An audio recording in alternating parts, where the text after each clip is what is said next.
When I say VR MMORPG, your mind is most likely instantly drawn towards Sword Art Online, and let's be honest, who wouldn't want a realistic MMO that can be played in full virtual reality? Putting your headset on, hopping in-game and enjoying dungeons, PvP and exploring with friends in a fully digital yet real world. Ladies and gents, welcome to the video. Today we are looking at the possibility of a true VR MMORPG and what it's going to take to get there. Before we start, I want to say a massive thank you to our patrons, more on Patreon later though. We've had virtual reality for quite some time now. We've seen incredibly basic MMORPGs appear in this format, such as Zenith, Orbis Reborn, Elysia, and as laughable as it sounds, even Roblox. Yet none of these quite hit the mark. They all feel rather dull and primitive compared to what we want out of a VR MMORPG. We'd at least expect WoW quality, but in VR, right? Yet we just don't have that. Well, that's because of a few roadblocks, and we're going to take a look at those now. Number 1. Movement. Movement is arguably the most simple yet somehow difficult part of this problem. To start off, there are 3 main movement types used in VR. 1. Teleportation. You hold down a button, aim it on the floor somewhere, and boom, now you're there. 2. Joystick-based movement. You use the joystick on a VR controller and move around like you're using an Xbox controller. 3. Last but not least, grabbing the environment with your hands and pulling yourself around. This was used in a game I played recently, Lone Echo.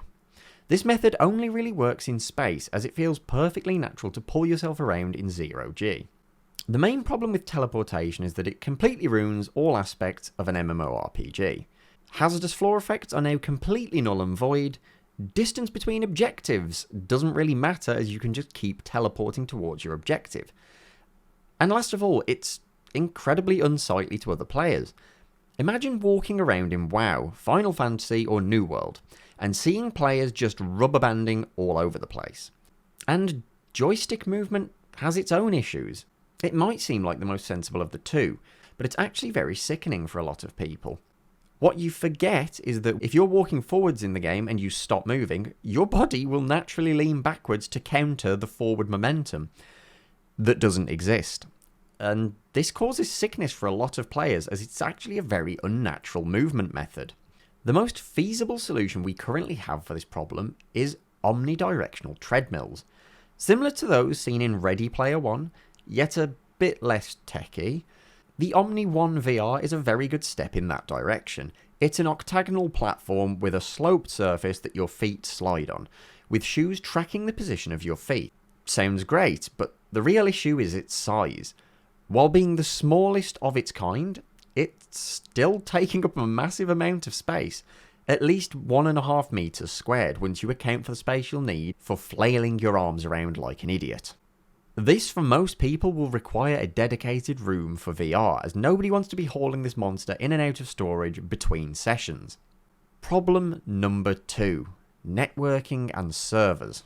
Let's say we've solved problem number 1, and movement isn't an issue. Creating a combat system in VR would require great accuracy of bone and joint positions in world space. In typical MMOs, when a player fires off an ability, the server checks a few things. Is the ability off cooldown?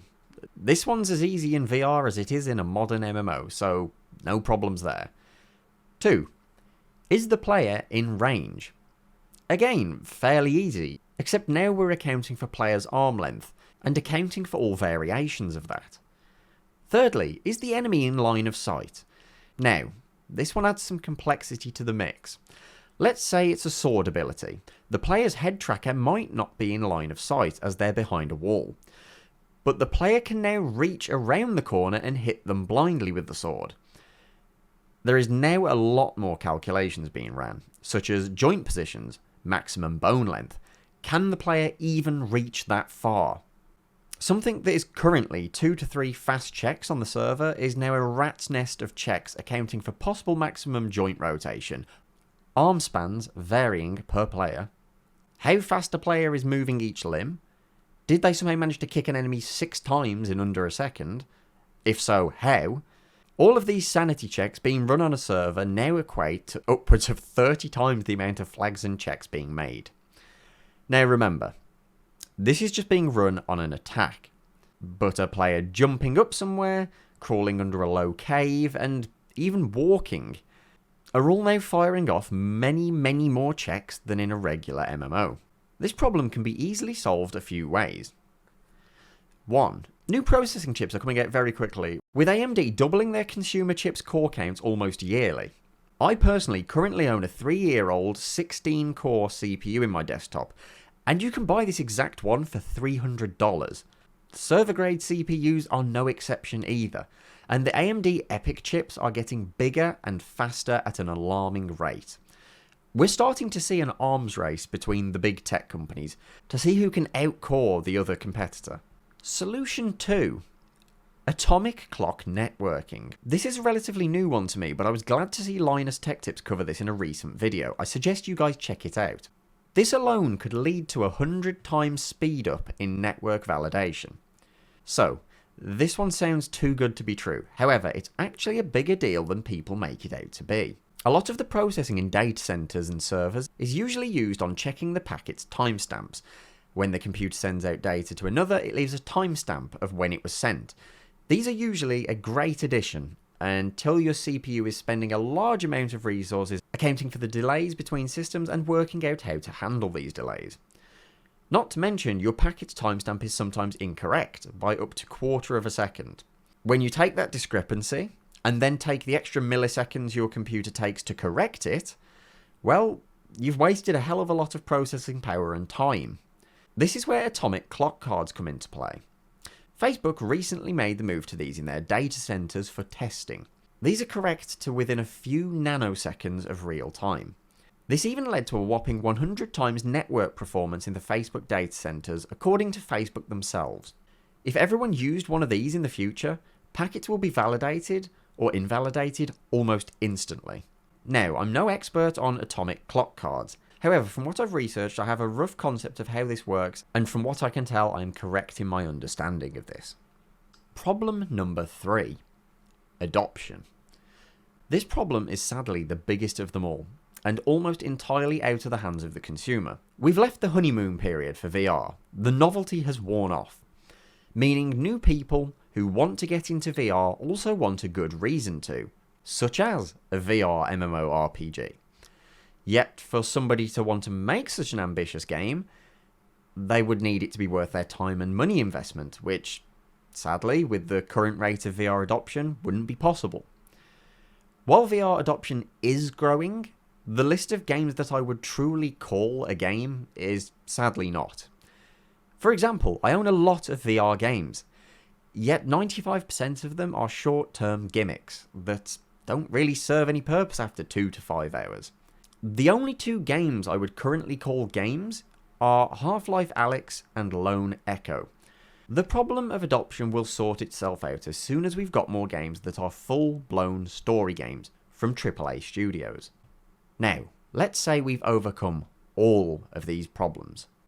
Price. Price is the biggest issue currently, but it's once again an easily solved problem. And in fact, this one will sort itself out in the next year or so.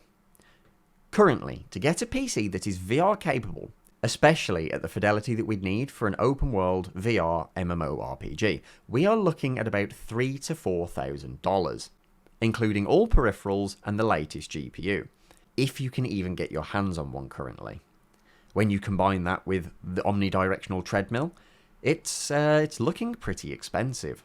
Sounds like bad news, right? Well, not for long. When the newest generation of GPUs and CPUs release in the next year, as always, the current generation will plummet in price, meaning we'll be seeing the total price possibly half. Even at $2,000, it's a hefty price for VR, but it's a lot more in reach than it's ever been. This will be one of the key factors to widespread VR adoption, and I can't wait to see it happen. And would you look at that? Sword Art Online was set in the year 2022. Maybe it's a sign.